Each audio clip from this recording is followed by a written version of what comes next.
Good morning, good afternoon, everyone. This is Brian Dickerson. I'm with Fisher Boyles, and we have Gene Acevedo with us from Acevedo Consulting. Thank you for joining the webinar today. A little bit about myself. I'm with Fisher Boyles. We're a national law firm, and my practice and my group practice focuses on healthcare, everything from litigation, mergers and acquisitions, the transactional work, compliance work, and the issues with audits from insurance companies, and then the investigations from the federal government and Department of Justice, CMS, state boards as well. And I'll let Jean give a little introduction about herself here. Thank you, Brian. Hi, this is Gene Acevedo, as Brian said, with Acevedo Consulting. I'll keep it short because we have an awful lot of material to try to get through for you all in a very short period of time. So I'm in sunny South Florida. We have what I like to call a boutique compliance and coding consulting firm serving small and large healthcare organizations, from small practices to health systems, hospices, and everything in between throughout the country. Our primary focus is keeping our client base safe from those audits and investigations by helping them implement practical compliance programs and helping them with their internal audits, etc. Although we do a considerable amount of work on once someone has stepped their foot where they didn't really mean to put it. So with that, Brian, I'll let you get started. Thank you, Jean. And the one thing I'd like to point out before we get into discussions is the one thing as a healthcare practice, what you need to do is make sure your healthcare lawyers and your outside experts, billing and consultants like us, Acevedo Group, work together with each other. It's key that they know what the other parties are doing and what they're thinking, because that enables you to have a focused defense, and when you're proactive, a focused proactive approach to making sure you're in compliance. Going into the investigative issues, I just wanted to provide you this slide and information. And this is dealing more with the criminal cases. But unfortunately, we represent a lot of healthcare practitioners that get wrapped up into criminal investigations where they shouldn't be. And one of the reasons that this occurs is different business ventures that healthcare practitioners decide to get into with, whether it be doing business with labs, doing business with pharmacies, doing business with medical device companies, or any type of ancillary services. The healthcare practitioner should really do their due diligence beforehand. And where we have seen these examples come into play is we've had physicians that go into business meetings with some of these outside healthcare services, and one of the person within the healthcare service business associate was under investigation, and their telephone was wiretapped. And unfortunately, one of our clients got brought into an investigation where we had to spend a lot of time and money defending him, showing that he wasn't part of this conspiracy. So the government investigations, both civil and criminal, are coming out of undercover officers, retired officers, or confidential informants going into healthcare practices and coming back and reporting to the government what they learned. Audio, video recordings, the wiretaps. Between the audio, video recordings and the wiretaps, everybody needs to know in today's day and age, your cell phone, if you don't know, can be used for recordings, and the government can obtain a wiretap. And even if you turn your cell phone off, they can record conversations from that cell phone. The trackers and geolocation, that comes from your cell phones and in your cars. The government has been known to subpoena this information so they can actually see that were you in a meeting with another proposed target of an investigation. And then sophisticated data analysis. What that is basically what you actually see in some of your audits with insurance companies, where the insurance companies and CMS do data analysis to determine, have you had an increase in certain billings? Are you using a 25 modifier more in the last 6 months than in the preceding 6 months? A 59 modifier? The government and the insurance companies conduct these type of audits and then use that data as to whether or not they want to issue a civil investigative demand, a false claims notice, anything like that, to then start an investigation. And I want you to be well aware that when you receive an audit from your local, your LCD, if you're in Florida, it's First Coast, if you receive one from Humana, Blue Cross United, do not just automatically think that this is just an audit on billing. If it's dealing with federal payers, definitely need to make sure you pay attention to what the reason is for the audit and you defend the audit. Because what those auditors will do is they'll extrapolate your loss and take it and apply it towards your other medical bills that you've submitted. They will also turn that over to the federal government because when you look at Humana, Blue Cross and United, all servicing Medicare and Medicare Advantage, they have an obligation to actually turn anything that they notice to be discovered as fraud to the federal government. And ironically, we'll talk about later, another slide, how they're under investigation for such conduct. I have 18 U.S.C. 1347 up as a slide so that all medical practitioners can understand. I hear it regularly, even today, where there'll be advice provided to a healthcare practitioner and they'll say, well, I'm not billing federal payers, so I really don't have to worry about healthcare fraud. I don't have to worry about any type of kickbacks or being paid for these services because I'm just doing either cash or private insurance. Well, 18 U.S.C. 1347 is a criminal statute. The most important thing about this statute is it applies to private plans. It is not limited to federal health care dollars. So anybody who bills any private plan can be subject to 18 U.S.C. 1347. And it is a criminal statute. So if there is any type of payments made based upon a referral or consulting, and that consulting isn't fair market value, this statute can be used. And it's being used aggressively in the Southern District of Florida, Middle District of Florida, Eastern District of Michigan, in Texas, and in California. New Jersey is using the statute, but is also using a RICO charge to go after healthcare practitioners. So definitely be aware that private plans are included within this type of prosecution, civil and criminal. Also, be cognizant of where the state is where you're practicing. There are states, Florida, Texas, Ohio, Michigan, Massachusetts, California, that have what's called all-payer states. So they have their own state statute for false claims and for criminal prosecution against healthcare providers, and it does not matter if it's a federal payer or state payer. It's an all-payer state. So even cash transactions fall under the specific statutes, the state statutes. Now I'm going to go through some recent false claims, settlements, some indictments and convictions, and what I want to basically take as an example for everybody reviewing these is any type of practice right now is susceptible to a false claims case or an investigation.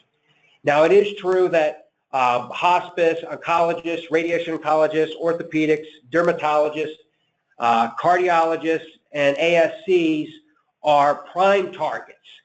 But that does not mean that if you're not one of those specific practices that you're not potentially going to be under investigation. It all comes down to right now, in my opinion, the dollar amounts that are being billed, and if the government can come in and try to demonstrate whether the procedures are medically necessary.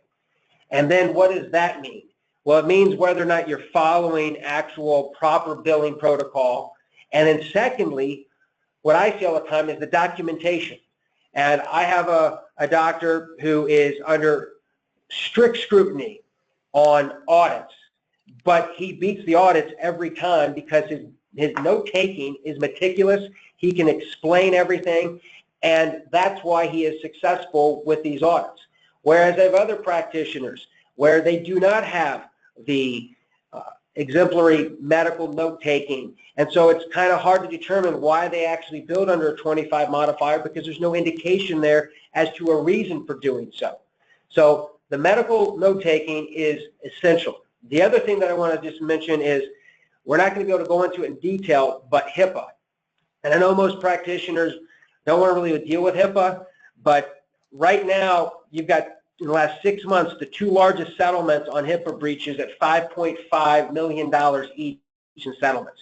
You got a $2.7 settlement in February, a $3.2 million settlement in January. And when you look at it, it comes down to what Gene's going to be talking about later, compliance, and making sure you have the proper HIPAA compliance in place and that you have the breach protocol in place. And in all the examples, and some majority of examples I'll be giving you here, the compliance protocols are not in place. The audits are not in place. And that is what has caused these participants to enter into these settlement agreements and be placed in the situation. But definitely make sure you have, when we're talking compliance, your HIPAA compliance set in place as well. Now, the South Miami Hospital $12 million settlement, what I want you to take out of this is it's quite simple. The two whistleblowers in this case happen to be physicians. And those two physicians did not believe that the physician at Target, Daluski, was performing medically necessary cardiac procedures. And so these two physicians went to a lawyer. They presented their case to a lawyer. Their lawyer then goes to the U.S. Attorney's Office, presents the case to the U.S. Attorney's Office that the hospital and this physician are not conducting medically necessary procedures and are billing for those procedures. And from there, you get these key TAM cases. So beyond just these investigative tools that I talked about earlier and the analytic data, the whistleblowers have changed. It used to be the whistleblowers were the disgruntled former employees, secretaries, assistants, nurses. You're seeing more and more the whistleblowers are actually physicians and competitive medical practice groups. In other parts of the healthcare world where you're looking at pharmaceutical and lab, it's competitors. So what can be taken out of this, and every slide I'm going to discuss basically, is the medical necessity. So in this case, the medical necessity was alleged to not be there for these tests. What the U.S. government contended was not medically necessary. And when you come to these settlements, and like a $12 million settlement, there is a point in time where you're weighing the cost of litigation, the cost of the outside experts versus the settlement. But what you also have to realize is when they enter into these settlements, the healthcare provider will be entering into what's called a corporate integrity agreement. And I think Gene will touch a little bit on that. And that corporate integrity agreement requires independent monitors to come in and actually oversee your practice. So you have somebody that the Department of Justice and CMS is watching and auditing your practices. So after a $12 million settlement, you're going to be looking at a 3 to 5 year corporate integrity agreement, which is going to cost you anywhere from $750,000 to $1 million a year when you look at all the fees and costs to actually have that corporate monitor and all the reporting. So beyond just the settlement, it's the repercussions after the settlement. The Southeast Orthopedic Specialist, what I want you to take out of this, whether you're an orthopedic or not, is again documentation. The incident to physician supervision was one of the issues. When you look at that, it's going to come down to two things. Was there proper supervision, direct, indirect? Did the practice follow those supervision guidelines? And no matter where you are in the country, you have to look at your LCD, because where you are in the country can determine if you have a greater defined supervision role. When it comes to incident two, you have to have the proper documentation as to how this is an incident to claim and how you can bill for it. Similarly, on this one, the 25 modifiers I mentioned earlier and the 59 modifier were used. The 25 modifier may have been proper, but obviously in this case, it wasn't properly documented as for being able to utilize it. Same with the 59 modifier. The other thing I want you to take out of note, ultrasound-guided injections, not medically necessary. This right here is an essential aspect in many cases.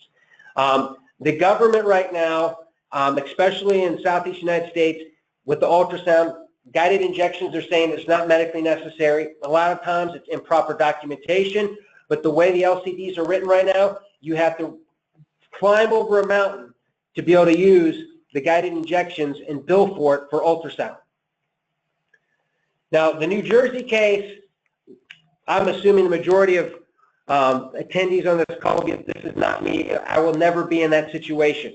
What I can tell you is you've had 29 doctors who have pled or been convicted. Out of the 43 convictions, with regard to receiving monies as bribes for lab testing. Now, when you look at this, and you look specifically at Greenspan, he received $200,000 in bribes for a 7-year period, which when you break that down, that's not a lot of money. But you look at the $3 million in lab business that was generated from these referrals. What I can tell you from these cases is doctors are approached often to be consultants. Come out and speak to a group of physicians for us. Tell them how you use our services, and I'll pay you $2,500 for the meal. Well, what has to be determined is whether that's fair market value, because in any analysis where a physician is acting as a consultant, if they're being paid above fair market value, and fair market value has to be determined by a third party, if that fair market value is not justified and you're getting paid more than fair market value, that's when the government comes in and says, sorry, that's a bribe. You're being paid above fair market value.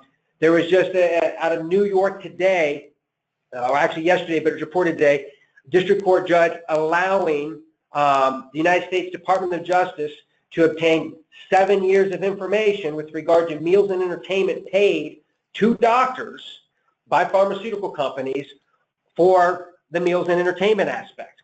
And everybody should be aware with the Sunshine Act as far as pharmaceutical companies and labs having to report what they pay physicians for speaking and for acting as consultants. So it's public information, and it's there available for everybody.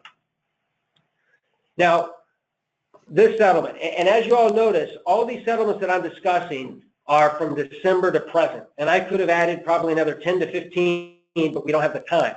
So I'm trying to take specific aspects out of each one that everybody can look at. And with regard to this one out of Washington, it's a small claim. It's all settlement, $300,000. But what you're looking at is, again, a lack of medical documentation, but more importantly, in this one, the physician saw 20 to 35 patients over 2 to 3 hours, 5 to 10 minute intervals, but then when he goes and bills, he's billing a higher level and a higher time frame for each patient. Now, this is pretty easy to catch from an auditor standpoint, and I don't know why this physician specifically, after he was warned about this in December 2012, why he kept doing this conduct. But what needs to be aware for all practice groups, clinics, and there's a lot of clinics that are performed out there, and it's great benefit to patients, but the notations have to be proper and the billing has to be proper. So what you see a lot with practice groups, and this doctor, I don't think he would not have known it at all, but with this physician, who knows if he did the proper audit as to what the billing was being conducted. Did he actually go back and analyze whether or not they were billing proper for the actual visit? Another example I can tell you is I have a client, again, very studious with regard to his note-taking and billing. He goes and conducts his own audits, pulls questions out, and then through me, he'll have Jean review the actual billings and her team review the actual billings to make sure that what he is doing is proper. And especially with LCDs changing, he always wants to make sure his note-taking meets the necessity that is going to be scrutinized by insurance companies and by the LCDs. So I'm sure in this case, the doctor did not go back and audit his billing, but you got to realize as a physician or an administrative or practice group, you're responsible for what is being billed. So if you're in a hospice situation, you're responsible for whether or not there is proper billing as to whether the patient meets the needs for hospice. And I'll have a settlement, actually a conviction here later to show you. But the people that have their names on the door, that are responsible for the entity, you have to look at billing. You have to audit billing to make sure that what is going out under your name, under your PIN, under your NPI are actually correct, because it's you that are responsible. Now, I have this in here because it is a recent settlement, but this goes more into a lot of the HIPAA issues as well. So the twofold on this is that you actually have specifically a person using PHI to bill for services that the patients never received. And we see this a lot when it comes to Medicare, when elderly patients, oncology patients and hospice patients, because the thought is, you know what, they're never going to look at their EOBs, they're never going to contest it, and that's where you see a lot of these type of activities going on. But what the role is, even by stealing the PHI for the billing, is it's the stealing the PHI by filing false tax returns. And if you are practicing in South Florida or all of Florida, Michigan, Texas, New York, New Jersey, California, there's active and Chicago area, there's active investigations going on by the IRS related to PHI being stolen by healthcare workers and then selling that data on the black market and or filing the tax returns themselves. But you have to be cognizant of this. With regard to HIPAA, you got to make sure that your employees are not using their cell phones, smartphone devices around your desks. You have to make sure that your auto population, as far as the passwords, is changing every month, and that nobody else can actually try to decipher someone else's password. It can't be like a first name, last initial, and number. It has to be something that is difficult. And more importantly, as a practice group owner, administrator, physician, you need to make sure it's being audited to make sure that there is nothing going on that could raise a red flag. Nobody's printing screenshots.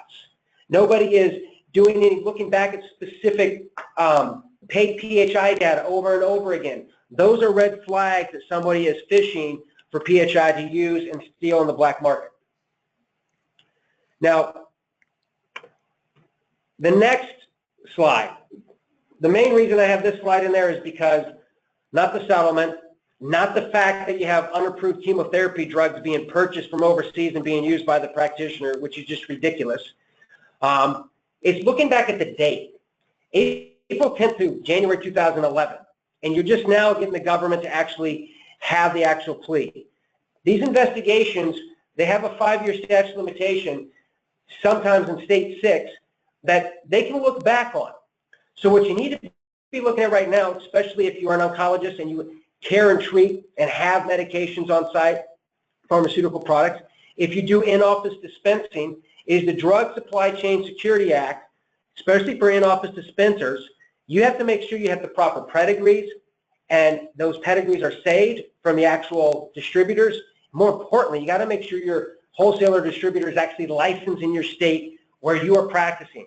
And it's amazing, but right now you have a lot of wholesalers that have, in the last few years, let their license lapse, and so they're shipping product into you, and they're not licensed in the state where you're located. So here's another quick example why I wanted just to show up here is that you have whistleblowers, and the whistleblower is a doctor. So a physician blew the whistle on other practitioners. When you look at the actual issues at stake, it comes back down to medically unnecessary biopsies and radiation therapy services and not proper supervision. A lot of these doctors are competitors. They will go to the government and report violators because it helps their practice. I mean, let's be honest. But you also have false laboratory services in this claim. You've got the $18 million settlement. But again, I throw back to you this. The more painful thing is going to be the the corporate integrity agreement that the parties are going to agree to and complying with that CIA over the next 3 to 5 years. 21st Oncology, I'm sure everybody here is aware of 21st Oncology. I won't go into the details of their settlements, but it comes down to medically unnecessary billable items, medically unnecessary treatments, medically unnecessary testing. I'm not sure that the government is done yet with 21st Oncology. It's being investigated out of the Middle District of Florida. But when you look at these settlements and when you look at the allegations, I think this is an ongoing investigation, I'll put it that way.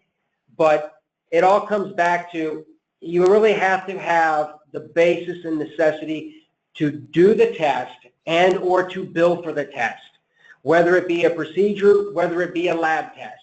So take that from the 21st Oncology as an example. This case I want everybody to look at. So everybody here has probably had an appeal audit from United, from Aetna, from Humana.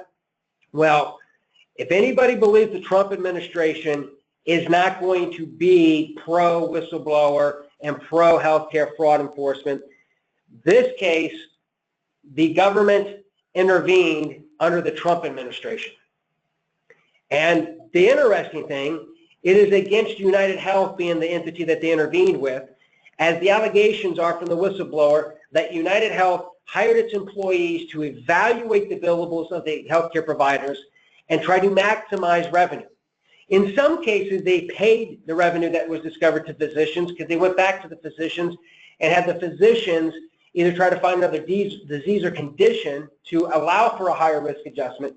But in other cases, what's being alleged is that the employees were being paid to give these risk adjustments. They were getting paid based upon a goal, a bonus. And the sad thing is the healthcare providers never received the monies. United Healthcare maintained the monies. Again, these are all allegations. And again, all these cases are since December, but the majority of them are February and March, which shows the Trump administration is still hot to trot on healthcare. Hospice, the key thing about hospice is this. Any hospice practice is going to be under the microscope as to whether or not their patients are proper for hospice treatment and medical billing. And unfortunately, for hospice industry, there have been so many bad actors. And when you look at this one, Mr. Gilman, the hospice owner, who was an attorney, received 6.5-year sentence. And what they were basically doing is giving bonuses to the nursing directors and staff for making sure they could place the patient in a higher level of care. So you have some schemes where they're saying the patients are eligible when they're not yet eligible for hospice, and then you have the other where the patients are being rated at a higher level of care when in fact they're not at that level yet. So what does this tell you? Make sure if you have bonuses, it's not based upon reimbursement.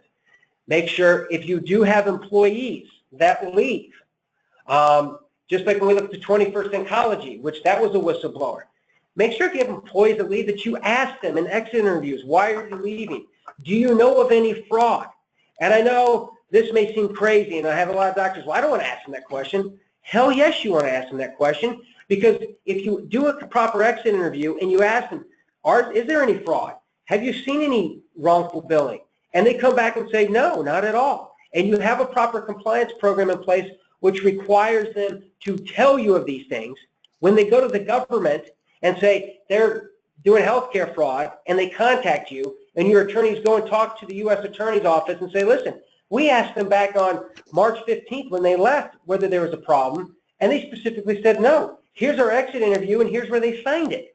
It brings a lot of speculation into the actual former employee's reliability. Here's the exclusion statutes. I'm not going to go over it specifically, but if you're involved in any type of Medicare, Medicaid fraud, civil settlement, criminal, you're going to be excluded. 2 to 3 years, up to 5 years. And that's why you have to hire a corporate integrity or enter into a corporate integrity agreement and then have that independent monitor reviewing what you actually do and how you actually bill. If we have time, I think Gene's going to go a little bit into that. Lastly, the exclusion statute from my side.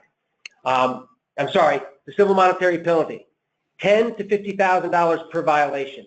That is what you have to look at as far as when you have these violations, what you're going to be subject to too. So beyond the wrongful billing, beyond them recovering the overcharges, they can assess $10,000 to $15,000 per violation. Gene?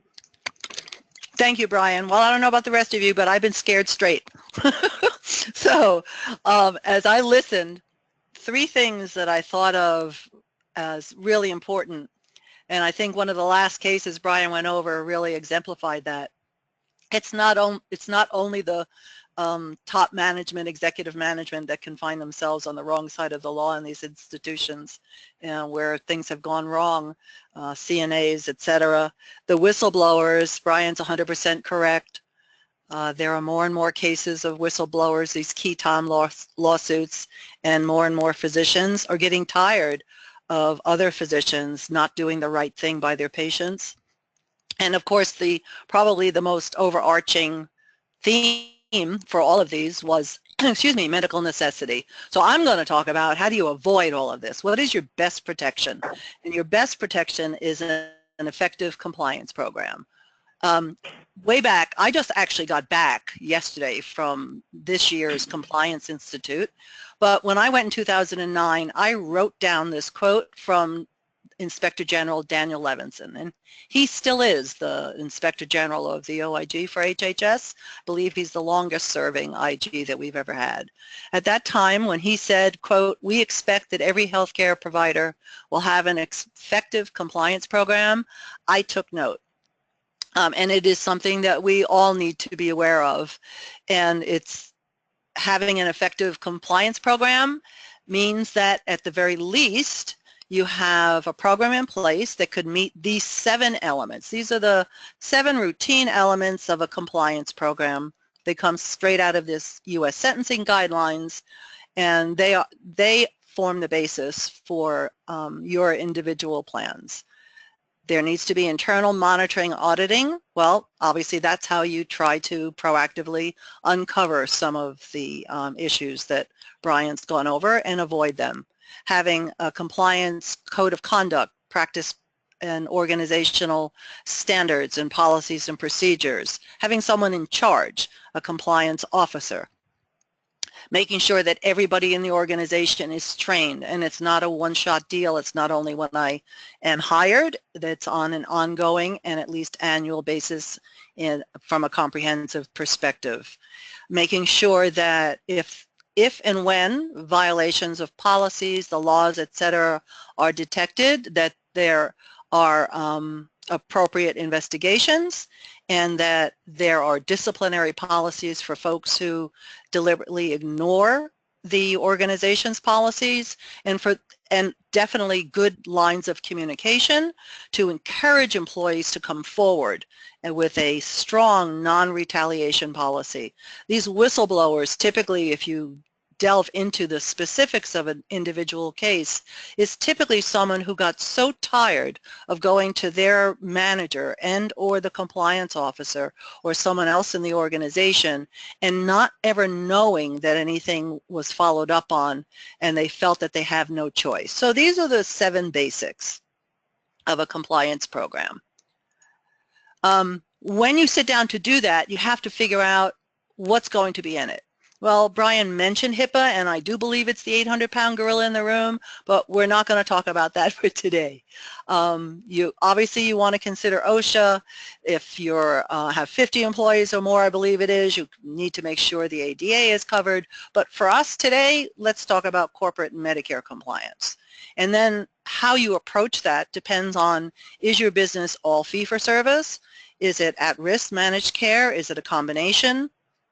Practically every healthcare provider in the Medicare and commercial world today has some type of quality payment program that is impacting their overall reimbursement, or will very shortly. Making sure that we incorporate these components in a compliance program is also important. What about credentialing and licensure? Brian briefly mentioned Incident 2. One of the things that a lot of medical practices don't seem to be aware of is the fact that the Medicare program requires, in a Part B world, that if you're going to treat a Medicare beneficiary and you're a nurse practitioner, clinical nurse specialist, physician assistant, etc., you must be enrolled in the Medicare program. And more of the commercial payers are also requiring that the non-physician practitioners be enrolled and credentialed.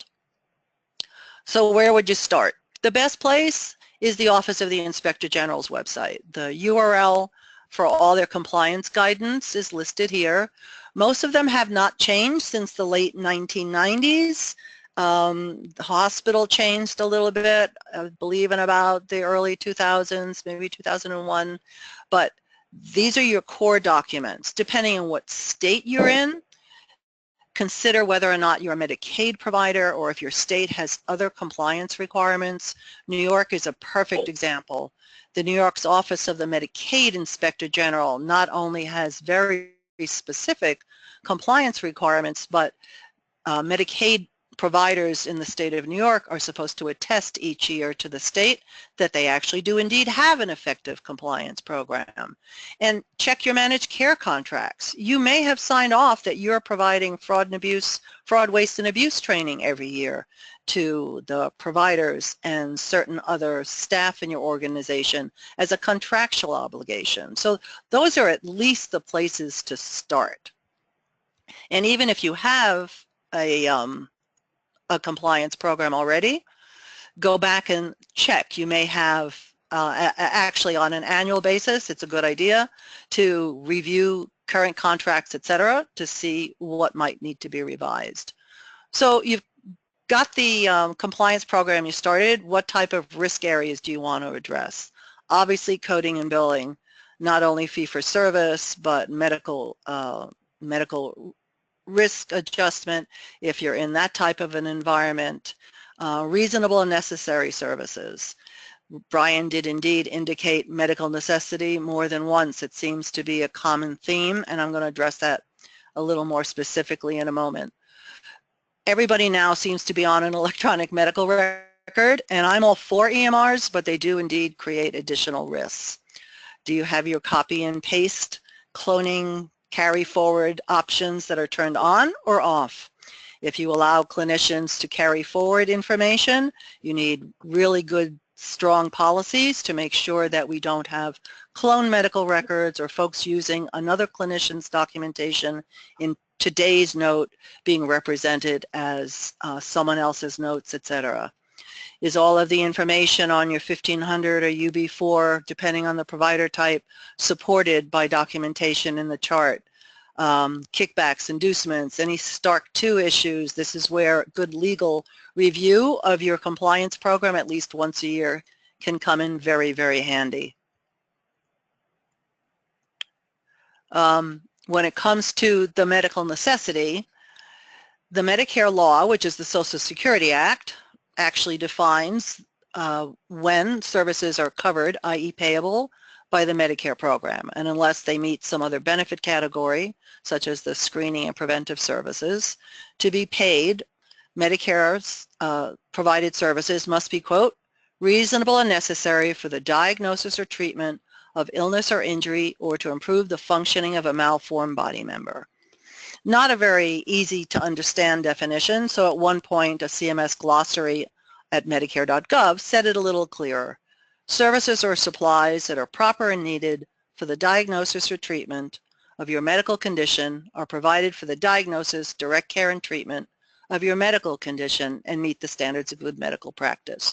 So thinking about Brian's comment about the ultrasound guidance, now I too work with an awful lot of physical medicine physicians who are employing that technology, and I'd make bet that there are a lot of patients having more successful joint injections because the doctor can actually see that the needle point is in the joint space where he or she needs it to be, and it's probably even easier for the patient to go through the procedure because of that.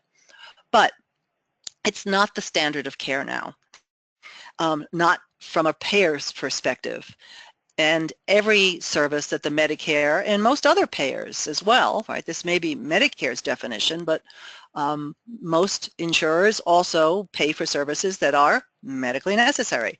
So you may be doing a joint injection, and the joint injection is obviously needed based on the patient's symptoms and their, let's just say, osteoarthritis of the knee. But why did this patient today need to have the additional expense, so not the patient actually, they're insured, the additional expense of ultrasound guidance in addition to the joint injection? That needs to be well documented because it really is indeed an area of scrutiny in many states. Everybody has to worry about local coverage determinations and other third-party payer policies, whether they call them LCDs or not. Whether it's the certificate of terminal illness and how a patient is faring under dementia coding in a hospice patient, to whether or not you can do an EKG as screening prior to certain cardiovascular surgical procedures, etc. Everybody and every provider type in between has to be concerned with the policies that the Medicare and other payers put out as to what they consider a medically necessary service in a particular category. The use of advanced beneficiary notifications and not using them routinely, but using them only when you believe that today's service for a patient may not be covered, even though Medicare typically does pay for that service or item. For hospices, the certificates of terminal illness and notice of election are really hot button issues, and I would add to that probably having very patient-centric plans of care is another area that I would urge hospices to make sure that they're looking at their documentation. And many, many different types of providers have teaching physicians, they're training fellows and residents in their organizations, whether it be in a community setting or in the inpatient setting, making sure that the teaching physician understands the teaching physician rules and how to document that. If you have a billing company who is actually doing the billing, what is their compliance program? We could go on and on and on. The one thing that I would like to mention though before moving on would just be those non-physician practitioners. Again, please keep in mind that the Medicare program requires that if you can have a Medicare provider number, you must have one, is the best way to look at it before you are treating a Medicare Medicare beneficiary. And more of the commercial payers are also requiring that these non-physician practitioners be credentialed as well. And if you are in a Part B world, in a practice, office, or clinic setting, so that your billing service is, quote, incident to, i.e., I'm billing under the physician's provider number for services that were actually personally performed by this non-physician practitioner, make sure that you understand those criteria. And I know they are actually coming up in a slide so that you have them. When you're creating the plan, who should be involved? Obviously the compliance officer. The compliance officer needs to be at the table a lot more than he or she seems to be from my estimation. Very often this individual unfortunately finds out after the fact that there's an arrangement that's been made that maybe could have gone a little smoother and not actually violated any of the kickbacks, Stark laws, etc. if only the compliance officer had been involved. What about the EMR super user? Maybe that person needs to be involved. And if you have a decent size organization, consideration of a compliance committee and one that meets at least quarterly, documented minutes, etc. is definitely a good idea. Once you've created the program, you need to be able to do that auditing and monitoring. So some really good thought needs to be taken as to how and under what circumstances to do those chart audits. Do you do them prospectively before services are billed? Actually not a bad idea, especially in light of the 60-day repayment rule that's out there now. Determine who will do it. Make sure that the person who is performing the audit actually have experience, knowledge, and some expertise in the actual specialty or type of services that need to be reviewed. Determining the frequency, sitting down every year at least, looking at what were the results of last year's reviews, what type of ADRs have we gotten, what's in this year's Office of the Inspector General work plan, what's been in a recent CERT report, etc. All those documents should be used in formulating your audit plan for the next ongoing year. And then what's your purpose? Well, the day-to-day compliance audits, I would like to think, are more for quality assurance, quality improvement, process improvement, education, right? The purpose of an audit being investigation is probably more along the lines when someone has called the hotline or someone has brought to the attention of the compliance officer that we seem to be getting an awful lot of requests for records from a particular payer or for a particular type of service, etc. And then you may want to change the focus more from just process improvement and education to a real investigation. And when you're doing that is one of those times where consideration should be given to whether or not you need to involve in-house or your general counsel that you rely on for advice and guidance so that you don't find yourself inadvertently documenting and going down a path that could cause more harm. And then, of course, what do you do with any audits once the process is completed? Obviously, you want to follow up for any issues that have been identified, and at least annual audits, depending on the size of your organization. This will be an ongoing process. You know, a small organization can maybe over the course of a few days have their quote-unquote annual audit be conducted. A large organization, it's pretty much a moving target. Who are we looking at this month so that we can provide the education and feedback, whatever corrective action, and move on to the next group of claim types or providers, etc., next month, so that in the course of the year, everybody has been touched, so to speak, at least once. And whether or not it's prospective, i.e. before charges have been submitted, or retrospective. If it's retrospective, so someone is looking at bill charges that have probably been paid, please don't look at things from a year or two ago, especially if this is just your routine compliance audits. For goodness sake, you're only going to uncover potentially ongoing problems now that have been in existence for the last year or however far back you're looking, and have additional issues. Plus, however that clinician, whether it's a nurse in a care plan or a physician in his evaluation and management service notes, may not be documenting today the way they were a year or two ago. So you want to look at things that are current for sure. And don't forget attorney-client privilege, which is another discussion all of itself, but I personally believe that in this era of the 60-day repayment rule, that it's probably something that needs to be considered more than not. You have to then decide who should conduct the audit and what you're looking for. If it's evaluation and management in your Part B services, or in a hospice for your physician services, looking at the different levels of service. If you're a primary care practice, are you making sure that you have all of the annual wellness visit and welcome to Medicare physical requirements documented each time, and are there templates that need to be changed, etc. If you provide any type of diagnostic testing or services that require a physician order, look for the orders and make sure orders are complete and actually signed and meet Medicare's criteria for a signed order. Make sure the staff that are providing services actually meet the credentials for that particular service. For example, neurological tech to do nerve conduction studies, not just an x-ray tech, etc. Make sure there's a report for or some type of unique documentation for every service that is being billed. If you're inpatient, look at those DRG outliers. If you're hospice, search out those long length of stay patients, or those patients who seem to have more than a 3 or 4 day GIP length of stay. In fact, if I'm an inpatient and GIPU, how many days do I have to be there before you automatically institute a quality review from a medical necessity perspective to keep the organization safe? Right. So, and ICD-10 now, of course, creates its own additional issues.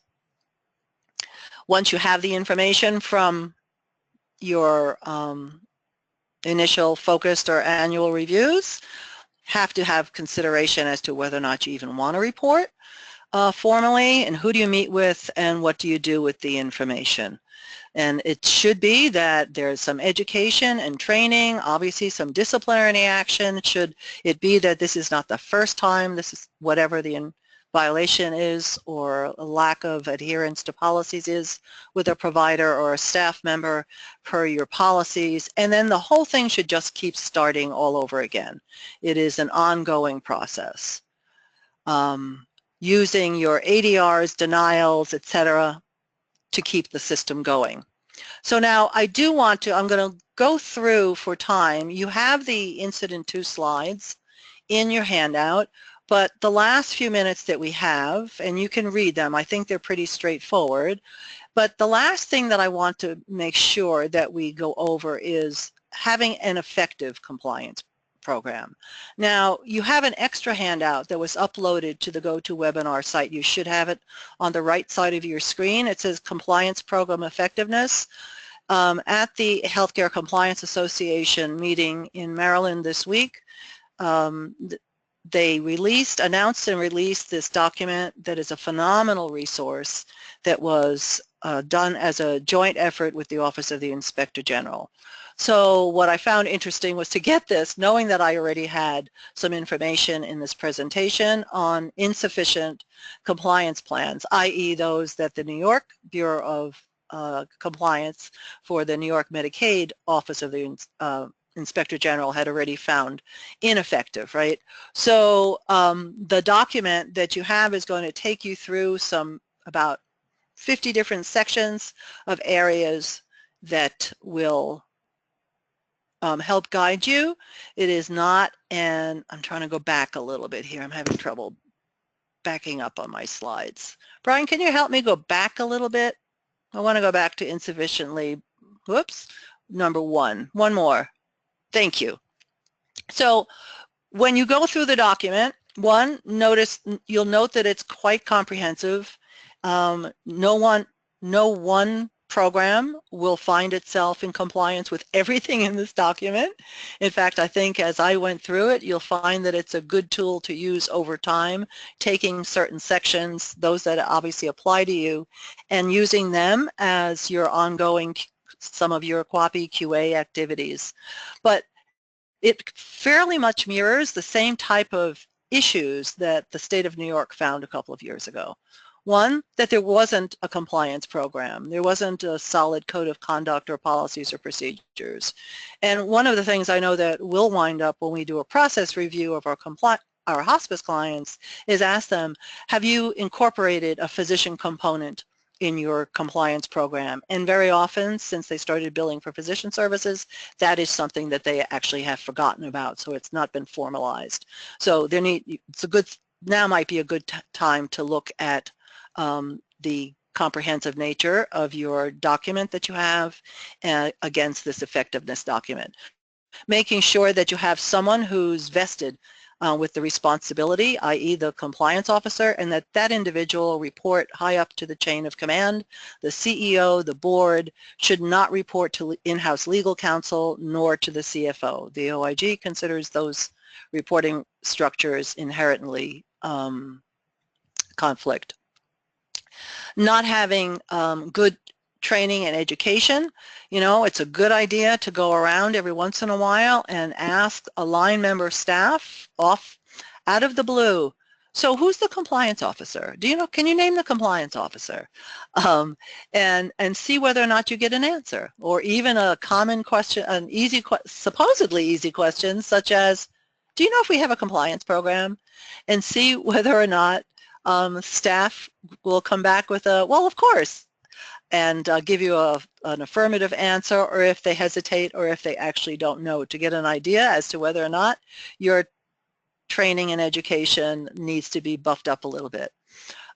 Making sure that the organization has strong policies encouraging folks to come forward with a strong non-retaliation policy, or are there folks in the organization who feel that if I come forward, my job will be at risk, or I'll be treated differently, I'll be punished for bringing something forward. That was another area of deficiency that the state of New York found. Or not having a system of identifying compliance risks. I'm a firm believer that the one good way to prove that you have an effective compliance program is to show the voluntary refunds that you've made, is to bring forward the log of complaints to the hotline, is to show that you've had all the different types of education that you've had, and that you focus them on different types of staff categories so that they actually meet their job needs, etc. Where are the efforts documented to show that there is an active breathing compliance program? And then having a system for responding to compliance issues. I'd mentioned a moment ago about the staff member who doesn't hear back from you after they made a complaint, eventually becoming a whistleblower because they don't think that anybody's paid attention. You may not be able to tell someone who's leveled a complaint exactly what's happened or is happening if you're in the middle of an investigation. But I would urge every compliance officer to make sure that they do touch base if the person has identified themselves that's come forward with a potential issue. Do touch base with that person, at least to let them know that, hey, you may not hear anything, but I want to let you know that we are working on this so that you can avoid that whistleblower. And then, so I look at this, and I'll, Brian, give you a moment to wrap this up if you want, but I look at the goal of a compliance program as this is the way to avoid and prevent all of those horror stories that we heard at the beginning that sure as heck got my attention. Not only can well-designed compliance program make sure that your claims get paid properly, which is all any of us want, right? Avoid billing mistakes, reduce the chances of the federal government conducting an audit or even worse, an investigation. And doctors should definitely be able to relate to this, I think, perspective, which is look at your compliance program as just practicing preventive medicine for your organization. So Brian, I think we've got about 2 or 3 minutes if there's something you want to wrap up with. I want to add to that. So I can tell everybody on the call from defending these cases, what Gene has said is right on point. If I have a healthcare practitioner that's under government investigation, and like I said, a lot of times these investigations are just based upon the statistics that they review, and I show whichever this government investigator is, whether it's FBI, U.S. Attorney's Office, CMS, HHS, I show them the compliance program and that the client has followed it and has conducted the audits. It really deminimizes the investigation, because under U.S. attorney guidelines, when they are prosecuting a case civilly or criminally, and remember, half the U.S. attorneys out there are civil, so they're just going after these type of cases. When they see that there is a compliance program, they have to evaluate that compliance program to make sure that it is effective. And if it is an effective compliance program, and let's say there still is a billing error, it negates anything of the knowingly, and it just becomes really just a dollar amount issue. So when the compliance program is effective and in place, it's a great tool. However, I've also had cases where the client says, oh, I got a compliance program. I'm like, great, let's look at it. And you see it, and you're like, all right, well, it's dated 2010. All right, when's the last time you did an audit, because it requires you to audits? Oh, we never did them. Or worse off, there's an email to the lawyer that drafted the compliance program or to the consulting group saying, we've got this problem, what do you do? And the lawyer consulting group's telling them to do something, and they didn't do it. So I'm like, well, actually, I don't want to bring up the compliance program because it's going to show that you should have done these things, and you never did. So you're required to have a compliance program, but the worst thing to do is to not follow it, not adhere to the actual guidance of it, not to have the audits, and not to have your compliance team actually implement it effectively. And like Gene said, they need to be reviewed annually. Whether you have a lawyer do it or non-lawyer, the thing that I think is the best tool is when you have a healthcare lawyer, not any lawyer, but a healthcare lawyer that knows healthcare law. And they bring someone like Gene's group in, because there's not a single healthcare lawyer that's going to know everything that's going on. And with the billing aspects that happen every day, I pick up the phone to Gene's group whenever I have healthcare billing questions, what are new changes with LCDs. You have to have that team component. So when you have your compliance officer, and that compliance officer has these tools, that makes it so if there is ever any government inquiry, if you receive that false claims notice, the subpoena, the audits, you can get it right to your compliance officer. They get it to the outside counsel and the team that they use, and it can be handled. The last thing I want to say is, if you receive a civil investigative demand, subpoena, false claims notice, or any audits right now, you need to take it seriously and get it to healthcare lawyers that know what they're talking about. And then you need to get it from there, so it's privileged, to Gene's group. So when Gene comes back and said, you know what, you made a mistake here, that's not subpoenable by the government, because your attorney's hired like Gene. And that way it's a privileged communication. Privileged communications right now are huge because the government is asking, let me see all audits that have been performed by your internally or outside groups. If it's done pursuant to counsel who's hired Gene, and she mentioned the attorney-client privilege earlier, then it's non-discoverable. We don't have to provide it to them. So these small things are imperative for everyone to follow. There's my contact information. Gene's contact information is here. This is going to be recorded. What has been recorded, we will send out the recorded version to everybody, as well as the handouts that were available during the presentation. And I thank everybody for attending, and we'll have another one of these shortly coming up with the newest and most recent issues to address. Thank you.